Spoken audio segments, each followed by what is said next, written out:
Welcome to our channel. Today we how to verify trade confirmations on Binance US step by step clearly. To verify trade confirmations on Binance US, start by logging into your Binance US account. Once logged in, navigate to the dashboard. Look for the Orders tab located on the main menu. Click on the Orders tab to access your order history. Select the Spot Orders section to view your recent trades. Here, you will see a detailed list of all your spot trades. Locate the specific trade you want to verify. Click on the trade to view more details. In the trade details, you will find the confirmation status.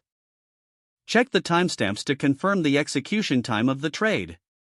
Review the price at which the trade was executed. Verify the volume of the asset transacted. Make sure the fees associated with the trade are clearly listed. If you have questions about specific trades, consider checking your email for trade confirmations. Emails from Binance US provide comprehensive information about each trade executed. You can also download your trade history from the account settings. Navigate to the profile icon at the top right of the screen. Select API Management from the drop-down menu. In the API settings, find the option to generate a report of your trade history.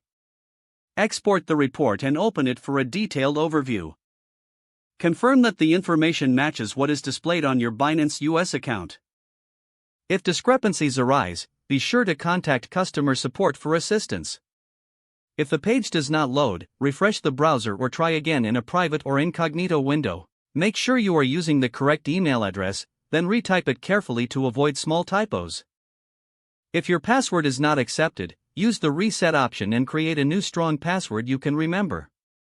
Check your spam folder for verification or security emails, then complete any requested confirmation steps.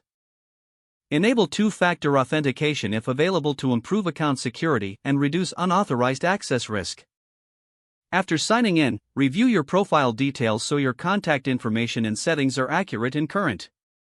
Don't forget to like this video and subscribe to our channel for more step-by-step tech guides.